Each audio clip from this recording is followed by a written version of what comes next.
Chapter 2, the Book of Laws. On this same night, great confusion and excitement prevailed among the 5 high counselors of the kingdom of No Land. The old king was dead, and there was none to succeed him as ruler of the country. He had outlived every one of his relatives, and since the crown had been in this one family for generations, it puzzled the high counselors to decide upon a fitting successor. These 5 high counselors were very important men. It was said that they ruled the kingdom while the king ruled them, which made it quite easy for the king and rather difficult for the people. The chief counselor was named Tullydub. He was old and very pompous, and he had a great respect for the laws of the land. The next in rank was Tollydob, the Lord High General of the king's army. The third was Tillydib, the Lord High Purse Bearer. The fourth was Tallydab, the Lord High Steward. And the fifth and last of the high counselors was Tellydeb, the Lord High Executioner. These 5 had been careful not to tell the people when the old king had become ill, for they feared being annoyed by many foolish questions. They sat in a big room next to the bedchamber of the king in the royal palace of Knoll, which is the capital city of No Land, and kept everyone out except the king's physician, who was half blind and wholly dumb and could not gossip with outsiders had he wanted to. And while the high counselors sat and waited for the king to recover or die, as he might choose, ZIXI waited upon them and brought them their meals. ZIXI was the king's valet and principal servant.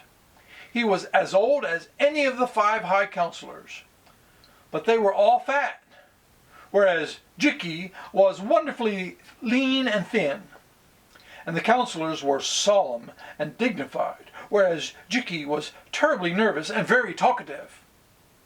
"Beg pardon, my masters," he would say every 5 minutes, "but do you think His Majesty will get well?" And then, before any of the high counselors could collect themselves to answer, he continued, "Beg pardon, but do you think His Majesty will die?" And the next moment he would say, "Beg pardon, but do you think His Majesty is any better or any worse?" And all of this was so annoying to the high counselors that several times one of them took up some object in the room with the intention of hurling it at ZIXI's head. But before he could throw it, the old servant had nervously turned away and left the room. Tellydeb, the Lord High Executioner, would often sigh, "I wish there was some law that would permit me to chop off ZIXI's head." But then Tullydub, the chief counselor, would say gloomily, "There is no law but the king's will, and he insists that ZIXI be allowed to live." So they were forced to bear with ZIXI as best they could. But after the king breathed his last breath, the old servant became more nervous and annoying than ever.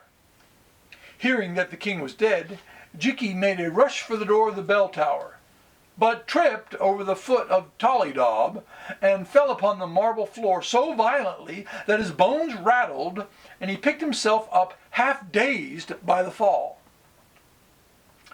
"Where are you going?" asked Tollydob.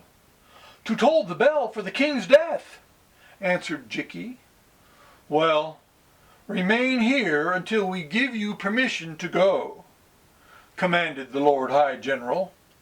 "But the bell ought to be tolled," said ZIXI. "Be silent," growled the Lord High Purse Bearer. "We know what ought to be done and what not ought to be done." But this was not strictly true. In fact, the 5 high counselors did not know what ought to be done under these strange circumstances. If they told the people the king was dead, and did not immediately appoint his successor, then the whole population would lose faith in them and fall to fighting and quarreling among themselves as to who should become king, and that would never in the world do. No, it was evident that a new king must be chosen before they told the king that the old king was dead. I said that wrong. No. It was evident that a new king must be chosen before they told the people that the old king was dead. But whom should they choose for the new king? That was the important question. While they talked of these matters, the ever-active ZIXI kept rushing in and saying, "Hadn't I better toll the bell?" "No!"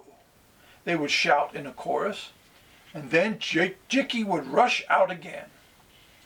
So they sat and thought and counseled together during the whole long night, and by morning they were no nearer a solution of the problem than before.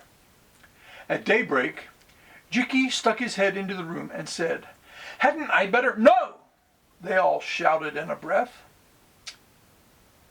"Very well," returned ZIXI. "I was only going to ask if I hadn't better get you some breakfast." "Yes!" they cried again in one breath. "And shall I toll the bell?" "No!" they screamed. And the Lord High Steward threw an inkstand that hit the door several seconds after ZIXI had closed it and disappeared. While they were at breakfast, they again discussed their future action in the choice of a king.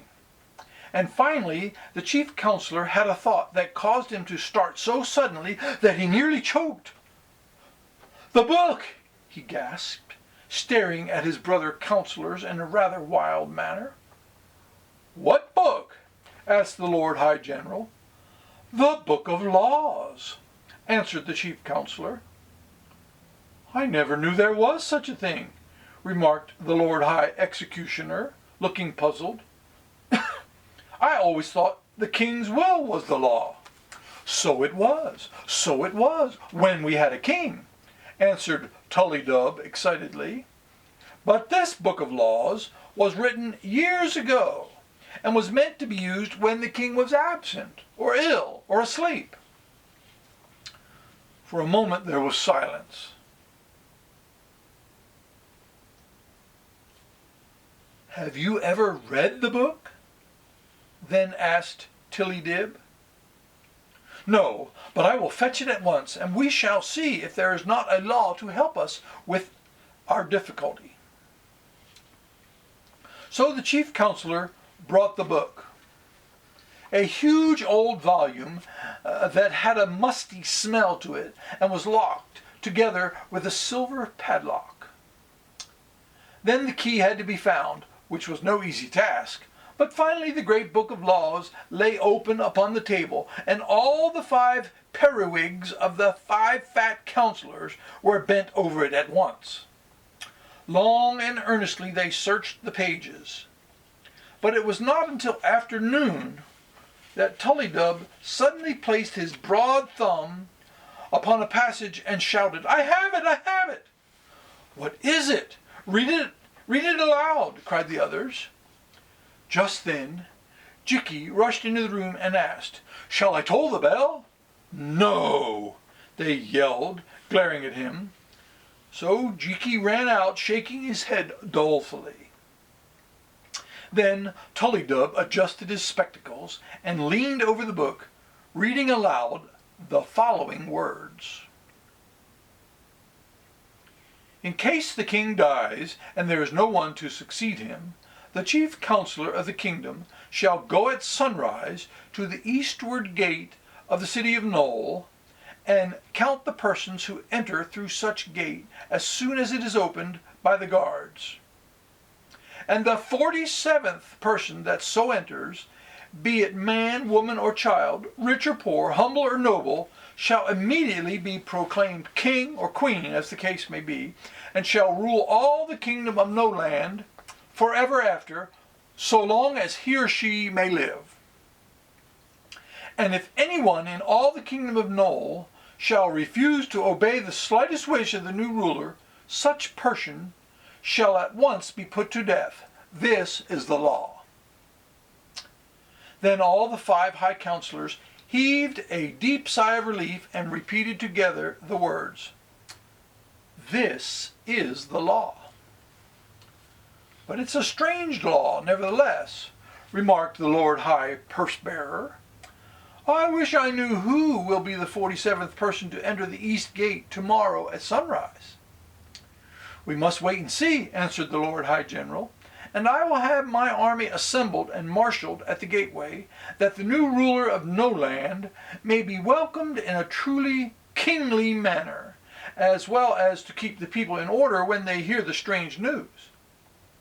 "Beg pardon," exclaimed ZIXI, looking in at the doorway, "but shall I toll the bell?" "No, you numbskull," retorted Tullydub angrily. "If the bell is tolled, the people will be told. And they must not know that the old king is dead until the 47th person enters the East Gateway tomorrow morning."